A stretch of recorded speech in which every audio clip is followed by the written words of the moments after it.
Muy bien, ¿empezamos? Permíteme presentar el día de hoy, miércoles 11 de marzo del 2026, La alegría de vivir de Neuróticos Anónimos. Tiene el honor de tener con nosotros a un invitado especial que nos compartirá un hermoso tema denominado Ego y Rendición.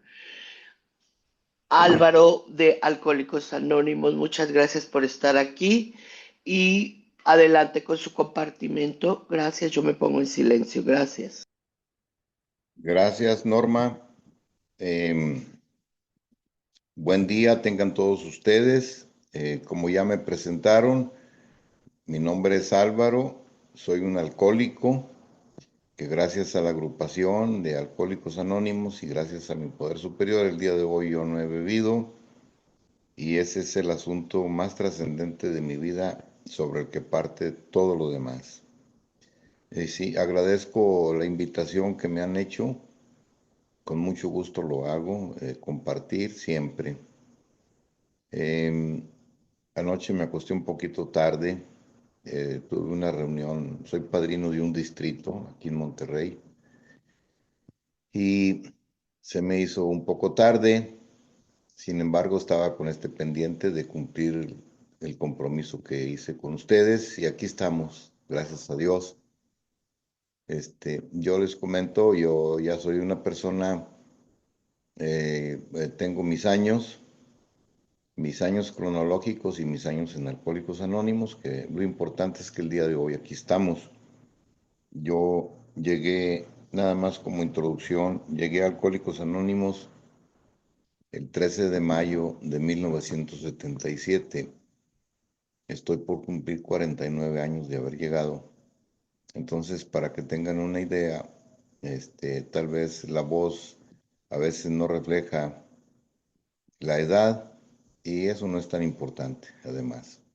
Desde que yo llegué a Alcohólicos Anónimos, yo por lo menos no he vuelto a beber nada que contenga alcohol y casi nunca he experimentado una soledad del espíritu. Muchas veces he estado con soledad física, pero espiritualmente siempre sé que estoy en compañía primero de mí mismo junto con mi Dios y luego de repente con alguien más en este mundo.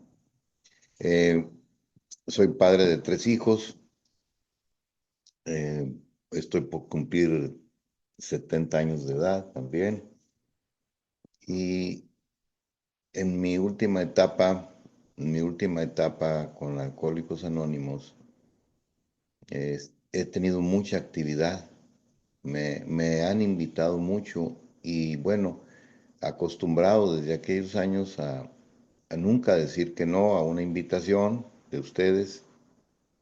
Este, a veces ando con un poco de prisa o a veces apurado. Esta semana estuve en un grupo acá en San Pedro Garza García, luego el fin de semana estuve en Houston, el martes estuve con un grupo, el jueves estuve en otro grupo, el viernes, ayer martes estuve de padrino de un distrito que ahí estoy cada sesión con ellos y la próxima semana salgo para Guadalajara. Entonces, mi vida ha cambiado totalmente gracias a Alcohólicos Anónimos y le he encontrado un sentido a mi vida. Anteriormente, cuando tenía compromisos de trabajo, como quiera cumplí en la medida de mis posibilidades, pero siempre traté de hacerlo con responsabilidad. Los compromisos con Alcohólicos Anónimos. Sí, he sido desde luego, desde aquellos años, desde el 79, 78 fui secretario de mi grupo y luego fui RCG y luego fui MC y luego fui delegado a la conferencia y he prestado diferentes servicios, que eso no es, vamos a decir, y tengo que ser honesto, en aquellos años de mis inicios eh, había gran parte de ego para realizarlos. O sea, yo pensaba que me elegían porque era muy inteligente o porque muy capaz o que le estaba echando muchas ganas al programa. Mis compañeros y Dios no se equivocan, ¿verdad? Muchas veces le dan a uno el servicio, en la mayoría de los casos, porque así lo quiere el poder superior, pero hay un propósito, que te pegues un poquito al programa, que asumas una responsabilidad, que cumplas con tu grupo, que des un poquito de lo mucho que has recibido, pero además también que combatas en gran medida el egoísmo que me caracteriza o nos caracteriza en la enfermedad, que es uno de los síntomas más que aflora más en la personalidad de un alcohólico, el egocentrismo, el egoísmo, el egotismo. ¿Sí? Entonces, yo tengo ese breve currículum, ¿sí? He participado como, como custodio general de servicios generales, este, y me ha tocado viajar mucho. Este año estuve en la casa de Bill W.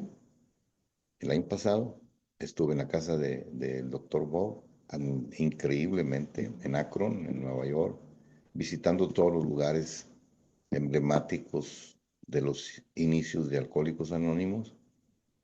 Sí, la casa del doctor Bob, la tumba del doctor Bob, el Hospital Santo Tomás, donde atendió a 5,000 alcohólicos junto con la Madre Ignacia, el Hotel Mayflower, la casa de Henrietta Sieverlin, la biblioteca donde se reunieron Billy Bob, donde inició la primera charla entre ellos, y en Nueva York, pues en la casa de Bill W., que es algo maravilloso, en Wall Street, en la Bolsa de Valores, en la Oficina de Servicios Generales, en Riverside, ahí enfrente de la iglesia, el parque Central Park, eh, todos esos lugares que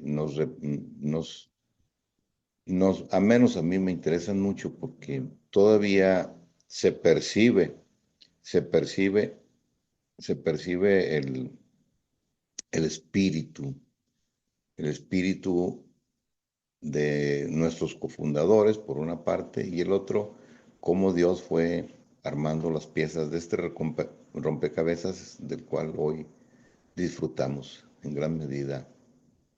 140,000 grupos de alcohólicos anónimos por todo el mundo. Entonces, en ese marco, en ese contexto, inicio mi tema. Eh, Hablar del ego es algo tan esencial en nosotros o en mí, porque en gran medida la enfermedad es producto del egocentrismo del ser humano. Eh, el alcohol, el alcohol no es más que el síntoma más superficial de una inmadurez o de una descomposición o una exacerbación del desarrollo del ego en la persona. Bill W. en el libro grande menciona que el síntoma más superficial de nosotros es el alcohol, pero además en ese mismo libro menciona aproximadamente 300 síntomas de la enfermedad, ¿sí? Que somos egoístas, que somos egocéntricos, que somos egotistas, o sea, nos creemos el Dios de nuestro propio universo, que somos mitómanos, que nos decimos mentiras y que lo más lamentable es que a veces no las creemos, que somos pueriles, infantiloides, dependientes, inmaduros emocionales, que es de lo que vamos a hablar básicamente, faltos de autocrítica, que tenemos una gran capacidad para ver el exterior, pero muy limitados para ver el interior de nuestra personalidad. Entonces vienen muchos síntomas en el enfermo alcohólico, pero es imprescindible que el enfermo alcohólico tape la botella, porque mientras está en la nube del alcohol, pues no ve con claridad, ni su propia realidad. Entonces, el programa es imprescindible para iniciar que su mente de uno esté totalmente libre del alcohol para ver si así puedes de perdido soñar con ser honesto contigo mismo. Porque mientras haya una gota de alcohol en el sistema nervioso, empieza el funcionamiento de la desubicación de los valores, la desinhibición de la moral, se quita el freno de los instintos, etcétera, y etcétera. Entonces, es imprescindible que nos mantengamos secos hasta los huesos en lo que al alcohol se refiere, porque el alcohol nos va a matar. Pero una vez que tapamos la botella, hay que atender todos los demás síntomas, ¿sí? Y una de las características que yo pienso que no solamente es del alcohólico, sino de todo ser humano, es que no tiene conciencia, no tiene conciencia muchas veces ni de su propio pasado, ni de sus propias experiencias. Entonces, traemos acumulado un, un departamento, el cual Carl Gustav Jung lo describe como la sombra, como el lado oscuro. Básicamente es el inconsciente del ser humano. Y se llama inconsciente porque su nombre lo dice. No tenemos conciencia de que ahí lo traemos. ¿Sí? ¿Y qué es lo que traemos en el inconsciente? Traemos todo lo que no queremos ver, lo que no queremos aceptar, todo aquello que quisimos esconder o guardar o fue reprimido. Y ahí está. Entonces muchas veces las actitudes del presente que nosotros pensamos que son conscientes son producto de toda esa información que traemos en el inconsciente. ¿Sí? Entonces, ¿de qué se trata nuestro programa? Nuestro programa se trata de establecer una conexión entre todo eso que viene ahí reprimido, todo eso que viene ahí que no queremos que se sepa, todo eso que tenemos miedo por las apariencias, por el qué dirán, porque fuimos sometidos a que eso no se dice, eso no se hace por, por costumbres, por tradición, por la religión, por la educación, por la comunidad, por la sociedad. Por eso se llama, en eso de la sociedad se llama inconsciente colectivo. O sea, toda la sociedad estamos inmersos en ese fenómeno, ¿sí? Y es como una negación. Entonces, el programa de nosotros trata de que traigas al consciente eso que traes en el inconsciente y que sepas por qué caes en todas esas actitudes o acciones que te causan problema, este, que son patológicos en la conducta humana. Eh, es fácil cuando uno ya va penetrando en lo terapéutico, en cómo funciona el programa. Eh, bueno, ¿qué es el ego? Ego es una palabrita de 3 letras de origen griego. Significa yo. Ego traducido al español es yo. Es del griego al español yo. Entonces, me voy a remontar a la época de Sigmund Freud. Sigmund Freud nace en Austria en 1856 y él es el padre de la psiquiatría y él fue uno de los primeros que empezó a estudiar el ego del ser humano. Y por ser breve en lo que él aporta, nos dice que el ego tiene 3 facetas o 3 vertientes. Sigmund Freud dice que el ego en su primera vertiente es donde viene contenido el id o el ello, que es básicamente los instintos de que es dotado el ser humano. Nosotros, al igual que los animales, tenemos esa dotación de instintos dada por Dios, no las inventamos nosotros, ¿sí? Entonces, el instinto de conservación, el instinto de seguridad material, el instinto de sexualidad, el instinto de necesidad social, esos vienen ya inmersos en esa aditamento de la personalidad del ser humano, que es el ego. La segunda, hay que diferenciar que los animalitos actúan nada más por instinto. El ser humano tiene el instinto, pero además fue dotado de la razón, de la capacidad de utilizar el cerebro para poder decidir de una manera juiciosa, se supone, ¿verdad?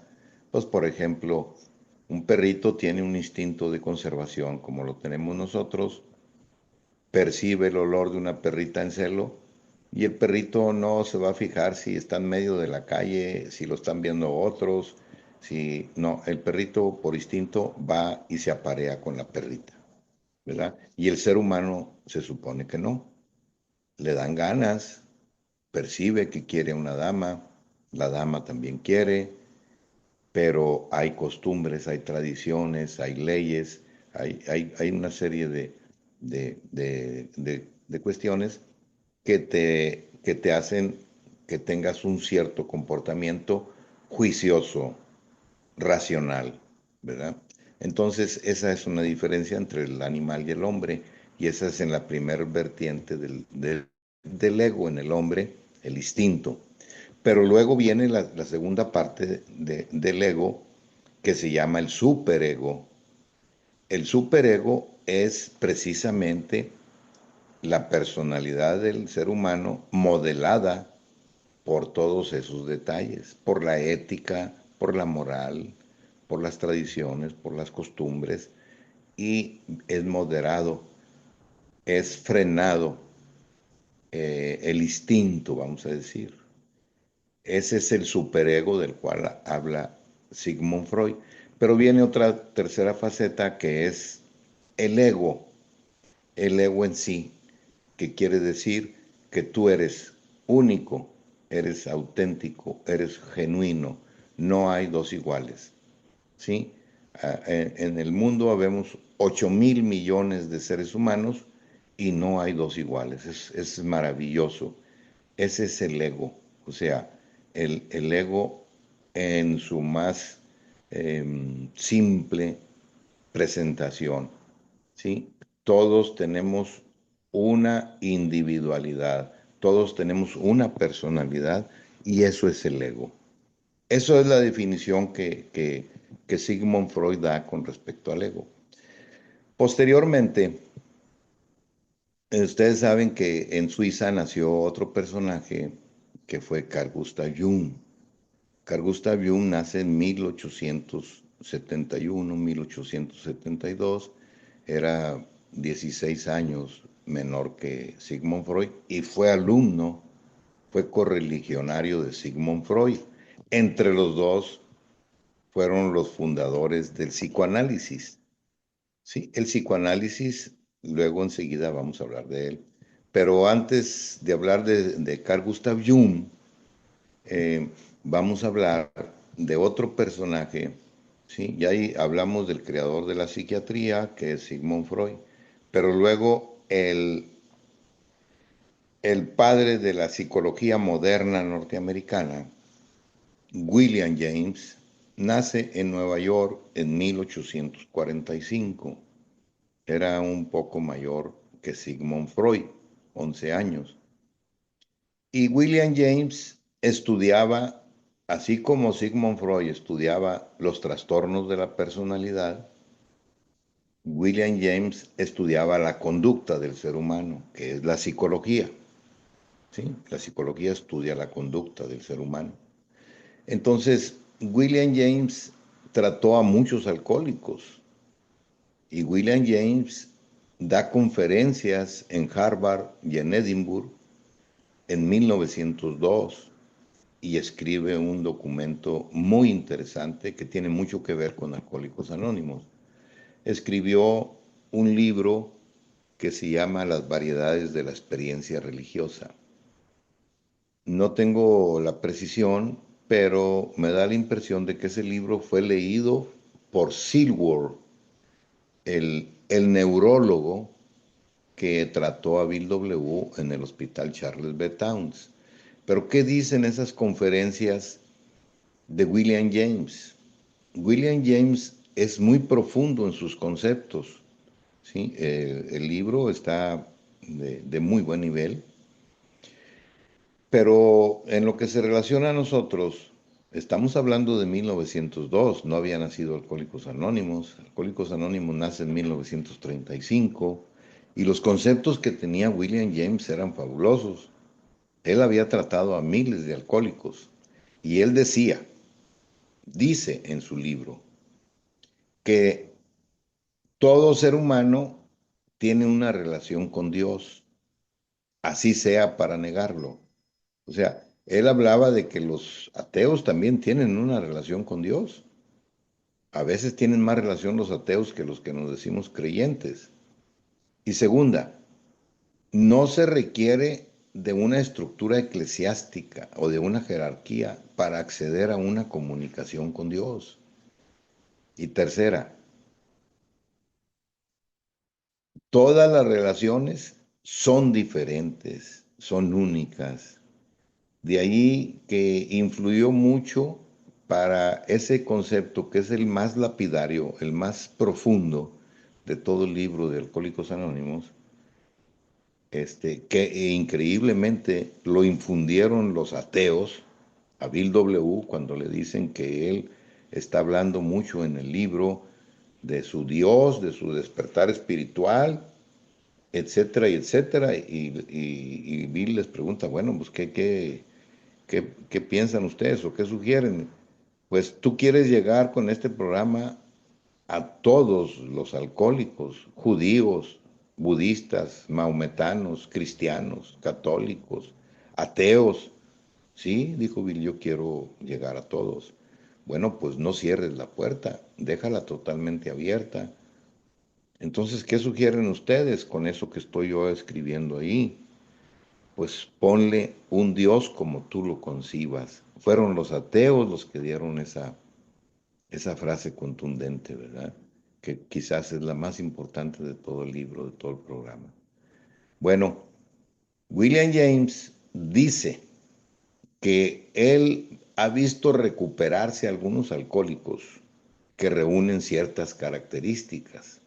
Dice, primera, llegan al colapso total de su ego.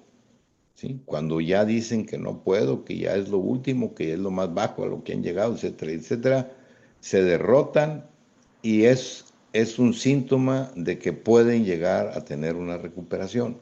Segunda, cuando aceptan su derrota, cuando llegan al desinflamiento de su ego, lo primero que hace el alcohólico es buscar una solución a nivel humano. ¿Sí? Buscan un sacerdote, buscan un psiquiatra, buscan una bruja, una barrida, ¿verdad? Etcétera.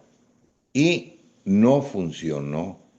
La solución a nivel humano no funcionó. Y como último recurso, como último, eh, eh, eh, sí, recurso, acuden a Dios. Y Dios sí puede remediarlo. Una experiencia religiosa puede remediar el problema del alcoholismo. Eso es lo que nos dice William James en su libro, que ese libro apareció el 11 de diciembre de 1934 en la cama de Bill W., donde tuvo su despertar espiritual en el hospital Charles B. Towns. ¿Sí? Me da la impresión, lógicamente, que Bill leyó ese libro y Bill era un ávido lector y él pone en el quinto capítulo del libro grande, donde viene cómo funciona el programa, pone el capítulo sobre los agnósticos y nuestros propios historiales antes y después de compenetrarnos de este maravilloso programa, hacen resaltar de manera manifiesta tres inevitables conclusiones. Primera, que éramos alcohólicos impotentes, ingobernables. Segunda, buscamos a nivel humano una solución y no lo encontramos, no la encontramos. Y tercero, acudimos a Dios como último reducto y Él sí lo remediaría. Ojalá que le encuentres. Esas conclusiones y el primer paso, que fue el desinflamiento del ego, son de William James. ¿Sí? Bill W. en sus momentos de humildad dijo que él no había inventado nada, que él esperaba haber traído lo mejor de cada institución, de cada personaje, ¿sí? De cada corriente. Y esto no cabe duda que lo tomó de William James. Bueno, en 1931 ya había nacido el grupo Oxford, que funcionaba en las afueras de Nueva York, en la iglesia Montes del Calvario, cuyo líder era Samuel Schoenmaker, el famoso Sam Schoenmaker, a donde acudió este personaje del que les voy a describir ahorita brevemente, un empresario de Norteamérica de nombre Roland Hazard. Fue a Suiza a atenderse sus problemas de alcoholismo. Era un hombre de éxito, un hombre muy religioso, un hombre altruista, pero pues era alcohólico.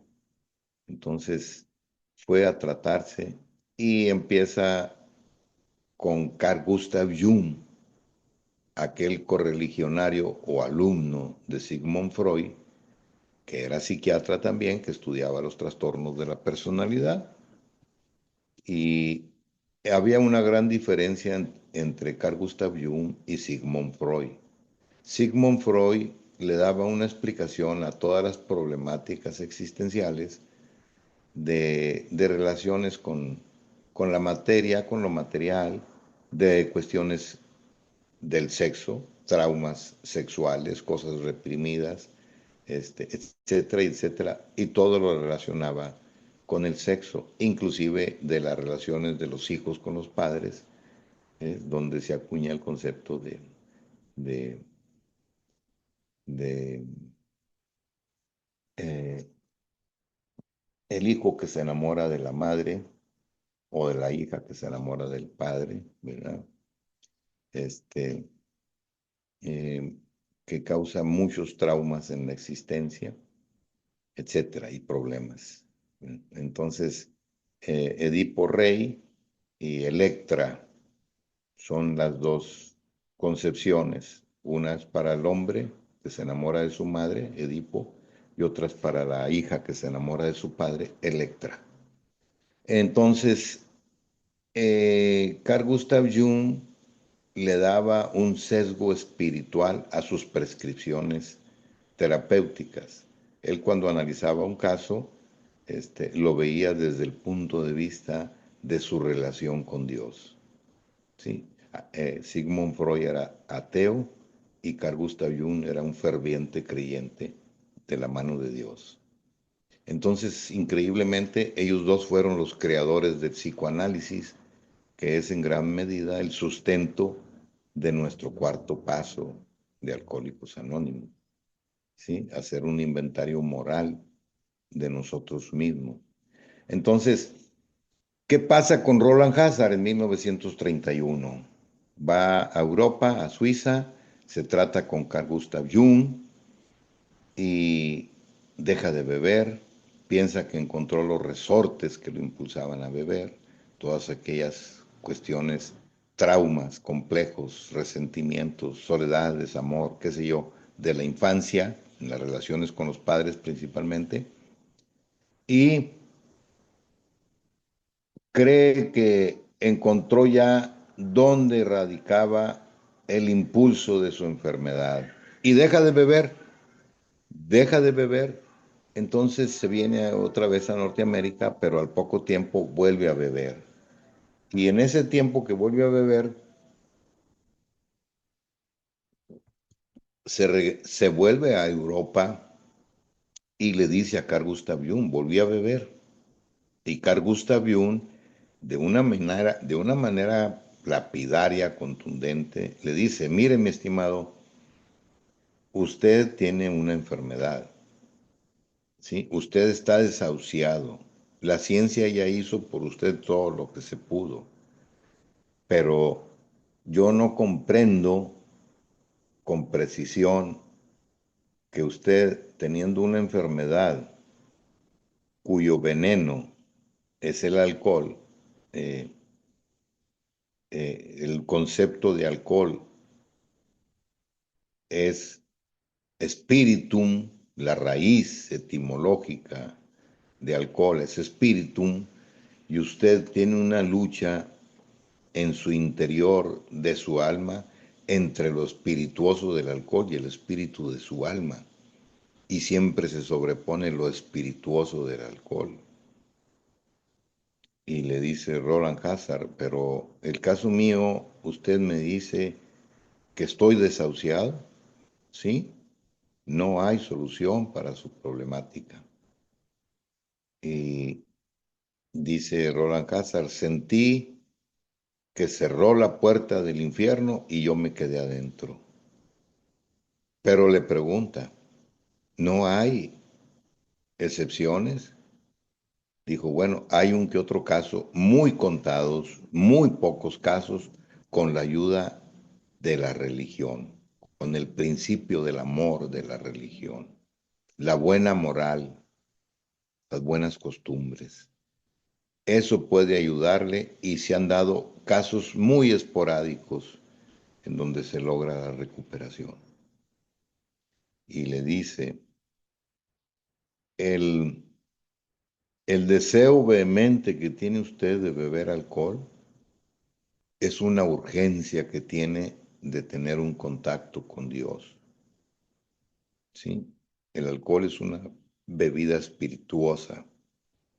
Usted, usted tiene un vacío existencial, tiene un hueco espiritual. Usted cuando bebe está buscando un despertar del espíritu. Usted está buscando una relación con Dios. Y paradójicamente, entre más beba alcohol, con el que va a tener contacto es con el diablo. Textualmente se lo digo. Entonces, Roland Hazard se da cuenta que su enfermedad es algo serio. ¿Qué debo de hacer? Dijo, tú necesitas un despertar espiritual. Necesitas a Dios. Y Roland Hazard le dice, yo tengo religión. No es suficiente tu religión, porque tú aún con toda tu fe en Dios, bajo el cielo, solo vas a sucumbir. Entonces, no, necesitas unirte a un grupo que vaya en la misma dirección que tú y que constituya una fuerza superior, un poder superior para que te proteja en esa adversidad. Busca una religión. Y se regresa Roland Hazard a Nueva York y se mete al grupo Oxford en la iglesia Monte del Calvario, que era, el líder era un ministro luterano, episcopal, eh, y llega a Roland ahí y ahí encuentra ese arropamiento que da un grupo, ¿verdad? Como el que ustedes tienen, como el que yo tengo, solos no lo hacemos. Ahí está Dios, donde dos o más me invoquen, ahí estaré, dice bíblicamente Dios. Entonces, deja de beber y al paso de un tiempecito, un amigo de Roland Hazard, que era Edward Thatcher, el famoso Ebi, que fue a la postre padrino de Bill W. Ebi había sido compañero de tragos y de escuela de Bill W. en la infancia y adolescencia y habían sido muy borrachos los dos. En su momento, Ebi, es más, tomaba más que Bill. Y Ebi, Edward Thatcher, cometió una felonía, este, y había sido dictaminado por el juez en ese momento para que se le consignara a un sanatorio o un psiquiátrico y ahí pagara su pena. Pero en ese momento se atraviesa Roland Hazard con el juez y le dice que él paga la fianza y que él responde por Eddie, por Edward Thatcher, y se lo lleva al grupo Oxford, ahí en las afueras de Nueva York, y los dos permanecen sin beber. Y Edward Thatcher se acuerda de Bill W. y le echa una llamada telefónica, no sin antes, ahí le paro, porque luego viene el encuentro de Edward Thatcher con Bill, pero antes de ver ese encuentro, vamos a ver cómo se desarrolló el ego de Bill W., con sus traumas, con sus complejos, etcétera, y etcétera, ¿no? Cómo se va desarrollando.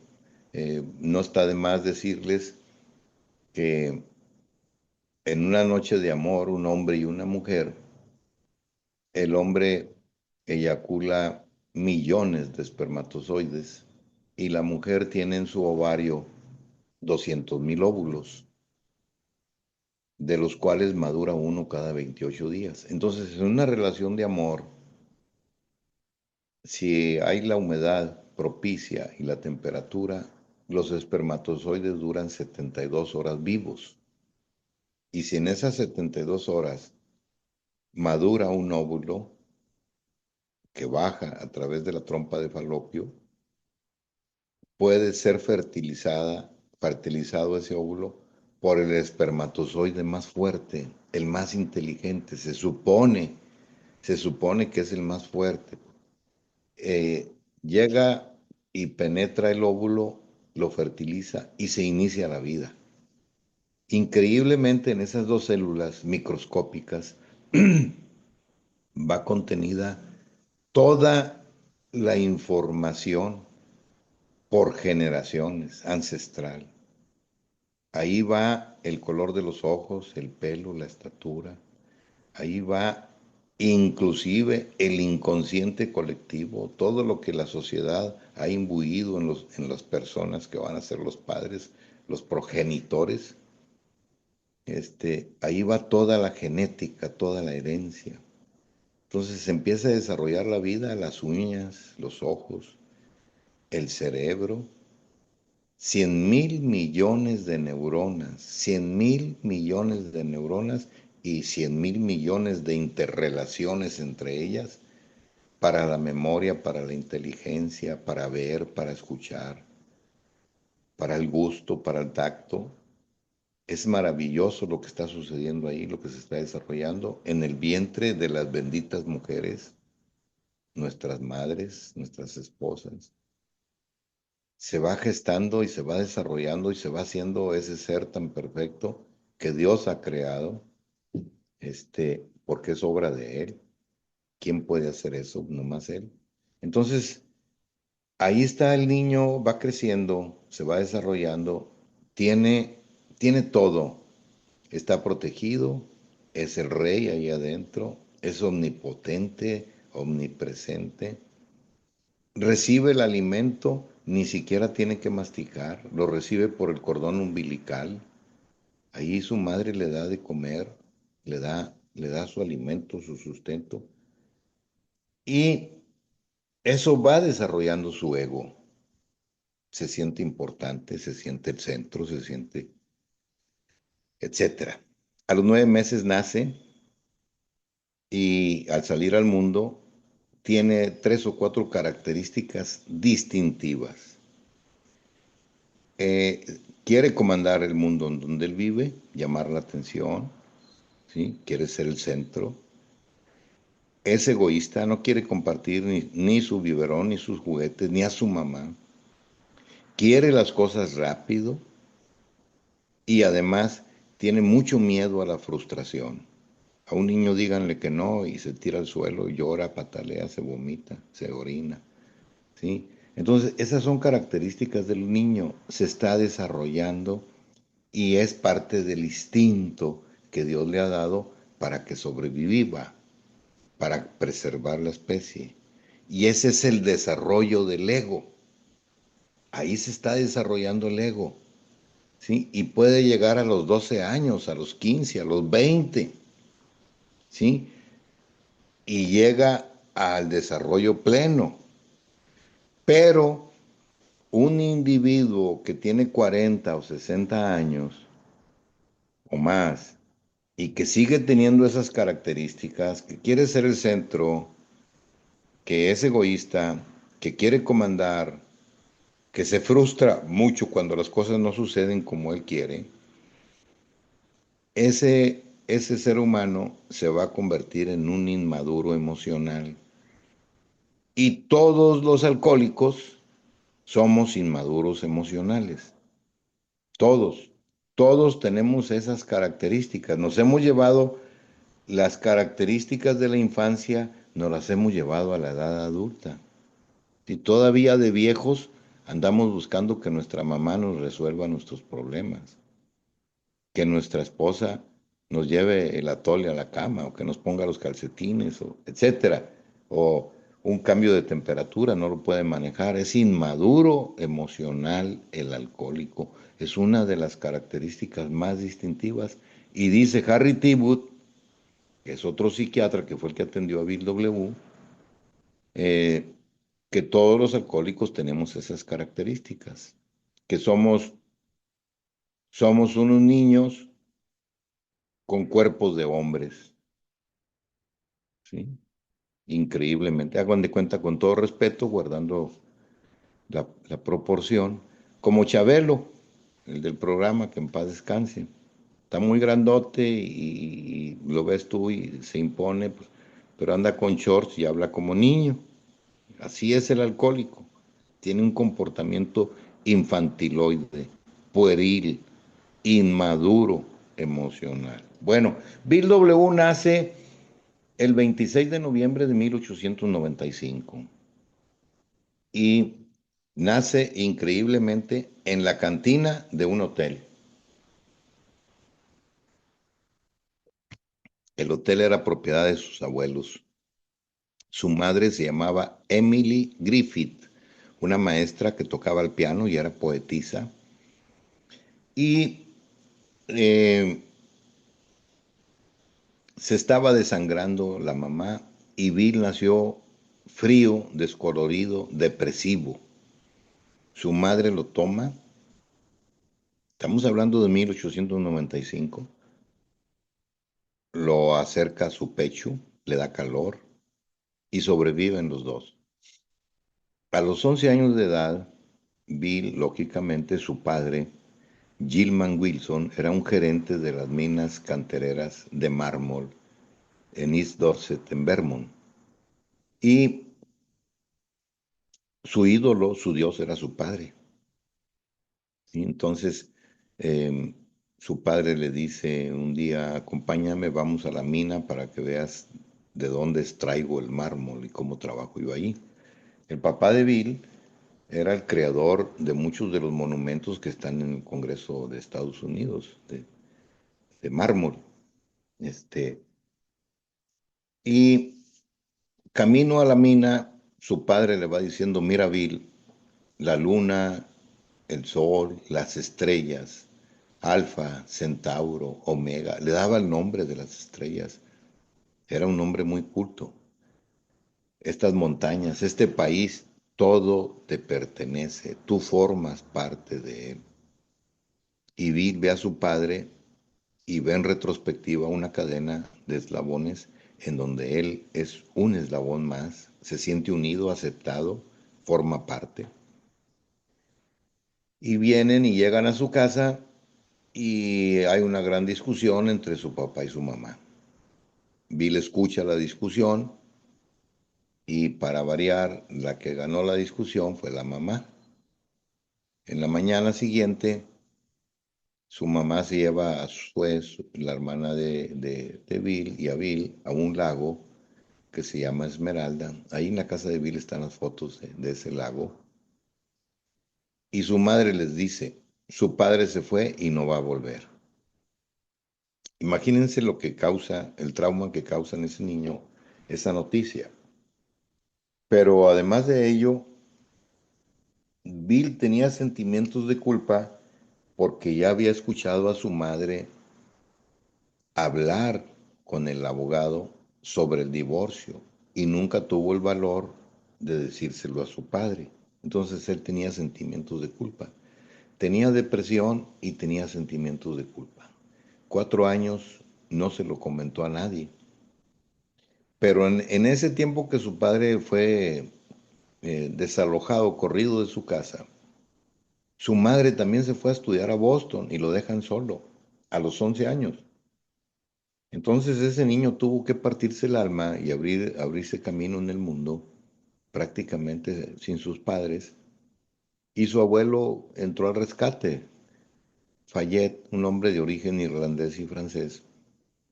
Y le dice, Bill, ninguna persona fuera de Australia ha hecho un boomerang. Y Bill dice, voy a ser el primero. Entonces Bill le rompe el respaldo a una cama del abuelo de madera y en las noches al amparo de una lámpara de queroseno talle y talle y talle por meses hasta que hace que el artefacto vaya y venga. En la casa de Bill ahí está el boomerang, ahí en Connecticut, ahí en las afueras de Nueva York. Eh, Después hay un certamen de salto y cada campeón hace un arco, una flecha, un esquí. Sale en una comedia de Shakespeare cantando ahí en la escuela. Su abuelo Fayette le dice, no me vayas a mover el violín. Lo tenía ahí empolvado. Eres muy torpe, no creo que lo puedas tocar. Bill toca el violín y luego fue director de la orquesta en la universidad. Una vez en un juego de béisbol, estando ahí, le cae una pelota en la cabeza y se ríen sus compañeros y por dentro dice, van a ver. Y en un juego ponchó a 18 siendo pitcher y luego fue manager del equipo. Estudió 3 carreras al mismo tiempo, derecho, economía y administración. Hizo un aeroplano, hizo un radio inalámbrico, hizo una bomba. Era veterano de guerra a los 22 años de edad. Era asesor de los potentados económicos en Wall Street. Él dice que él era el dios de su propio universo. Él no creía en Dios, él creía en Bill W. ¿Sí? Él todo lo que hizo, lo hizo porque él era Dios, él era fregón. Entonces, dice que por fuera era el número uno, en todo él era el número uno. Tenía de novia a la hija del pastor de la universidad, Berta Bamford, que, que el 19 de noviembre de 1912 fue operada intempestivamente y muere en la operación. Ahí se deprime otra vez Bill. O sea, pero él en todo tenía éxito en los estudios, en lo que emprendía, en el amor, tenía el afecto. Este, Dice que por fuera él perseguía ser el número uno y lo lograba, pero por dentro se sentía el ser más desdichado, el más desgraciado. Sí, muchas veces nosotros queremos aparentar por fuera lo que no somos por dentro, en muchos aspectos. Y dice, acuña una frase que no se la he escuchado a ningún psiquiatra. Bill define todo lo que hice, iba inmersa esa hebra, dice él, definiendo al miedo, esa hebra maligna y corrosiva que se entrecruza en todo el entramado de las cosas de mi existencia. Ha sido obstáculo para amar, ha sido obstáculo para perdonar, ha instigado la ira y el resentimiento, ha sentado las bases de una culpa sensiblera y ha sentado las bases de una depresión paralizadora. Fíjense qué definición da del miedo. Él dice que todo lo que hizo lo hizo por miedo.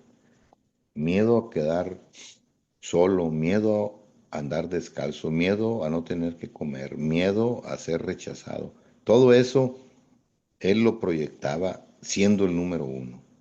Bueno, en el, en el 29, como ahorita actualmente, se fue abajo la bolsa de valores de Wall Street y Bill ya había casado con Lois, que fíjense, Lois era 4 años mayor que él, y él dice que vio a su mamá, cuando vio a Lois, vio a su mamá por segunda vez. Así lo dice textualmente. O sea que el alcohólico busca en su esposa o la alcohólica en su esposo, a su padre o a su madre, increíblemente. Eh, Del 29 al 34, Bill W. ya no tiene trabajo, tiene la casa embargada, no tiene para comprar el vino, que él había tomado muy buen whisky, buen champán, buen coñac en Nueva York, con los potentados económicos. Por sus manos pasaron millones de dólares, pero estaba en la ruina total en 1934. Y el 11 de diciembre de 1934 cae por tercera vez al Hospital Charles B. Towns, que era el hospital más connotado de esa época para tratar adicciones y alcoholismo.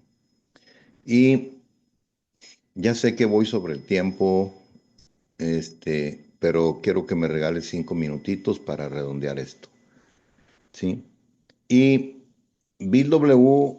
entra por tercera ocasión al Hospital Charles B. Towns y ahí está un neurólogo, eminente neurólogo que trató a 40,000 alcohólicos, llamado William Duncan Silver. El neurólogo estudia el funcionamiento o las patologías del sistema nervioso central principalmente, ¿sí? Entonces ahí está Bill con Lois y Lois le pregunta a Silver, ¿qué sigue ahora con este hombre?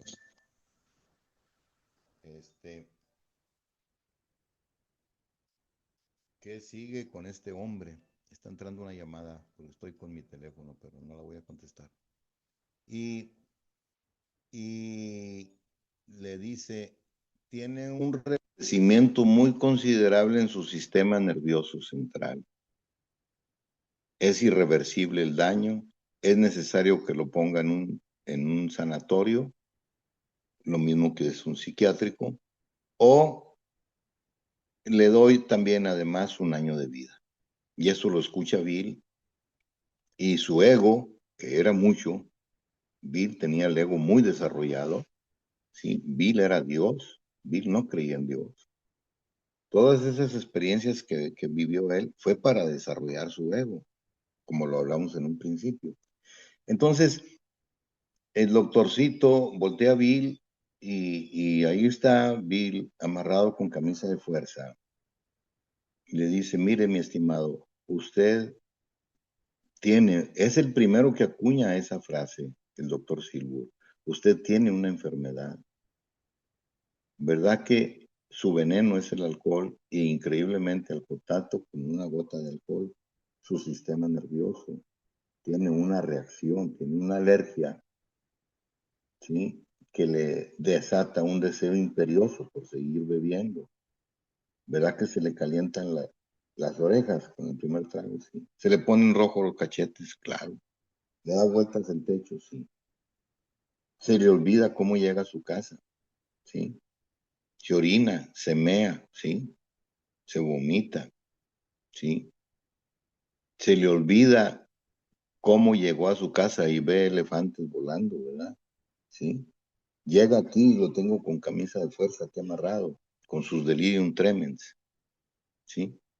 Usted tiene una alergia, usted tiene una reacción, todo le está indicando que no, pero su mente le dice que sí, ¿sí? Usted tiene una alergia física aunado a una obsesión mental que a la postre lo va a destruir. Y a Bill le cae el 20 con eso que le está diciendo.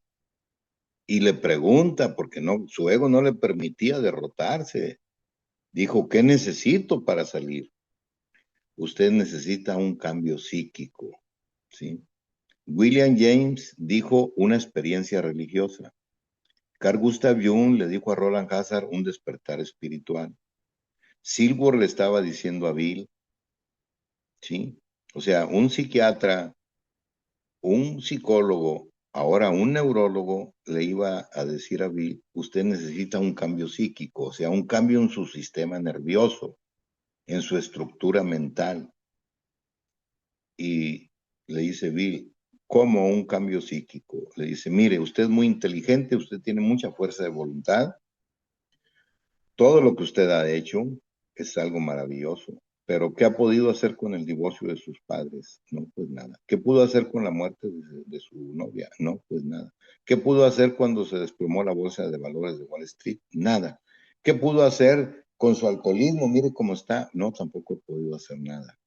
Dice, el cambio psíquico consiste en que usted haga a un lado su ego, que en estos asuntos no ha podido hacer o significar nada, y en ese espacio que deje, dele oportunidad a Dios, que Dios haga por usted lo que usted no ha podido hacer por usted mismo.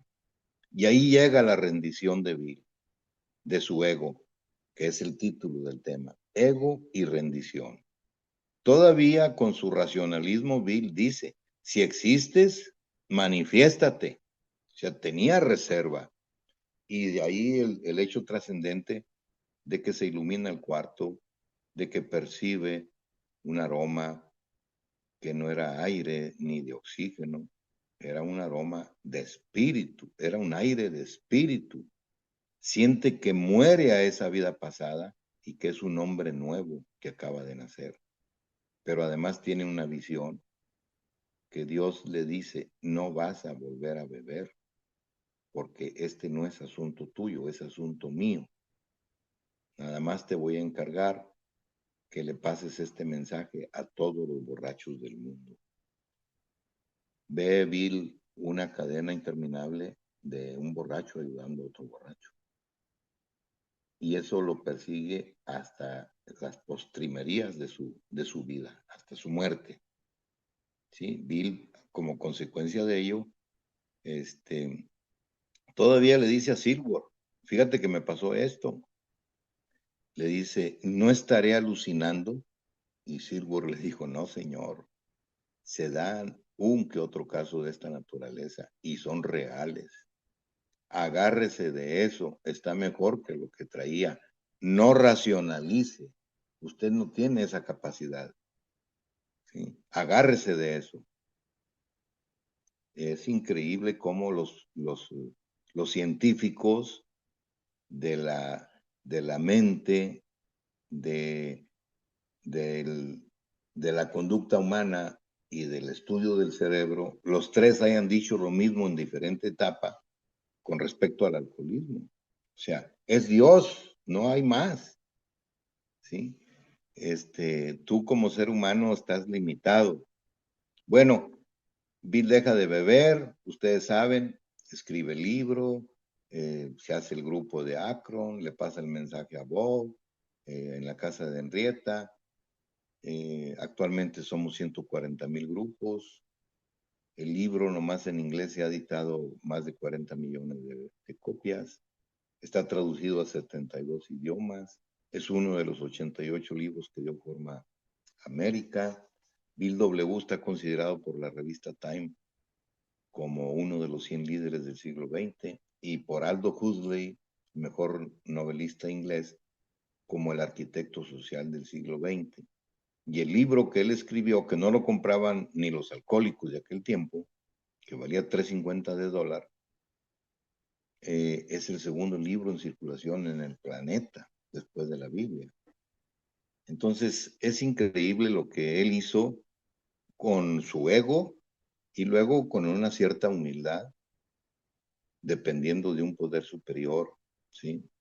Finalmente, termino con este comentario. El psiquiatra que atendió a Bill W. en 1940, 39-40, era Harry Tiebout, que era el presidente de la Sociedad Médica y Psiquiátrica Norteamericana.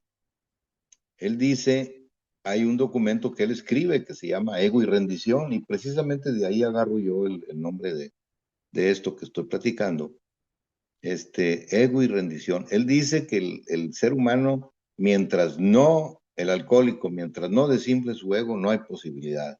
Y segundo, cuando el alcohólico cree que ya tiene desinflado su ego o tiene dominado su ego, es cuando más peligro tiene, porque es como un rosal al cual se le han podado las ramas. Le van a brotar con más fuerza las rosas. ¿Sí? Entonces el ego del alcohólico debe de ser cuidado siempre, porque no muere. ni lo inventamos nosotros, ni lo podemos matar tampoco. El ego fue hecho para un propósito, por el poder superior, como lo dije en un principio. ¿Cómo es posible? Nomás imagínense ustedes, bueno, ahorita no las estoy viendo o no los estoy viendo, que, que yo pueda percibir, aquí tengo enfrente un reloj, aquí en mi estudio, tengo un reloj, veo que son las 9:08. ¿Cómo puedo traer esa imagen y meterlo a través de la pupila por el espacio y llevarlo a mi sistema nervioso y saber que son las 9:08?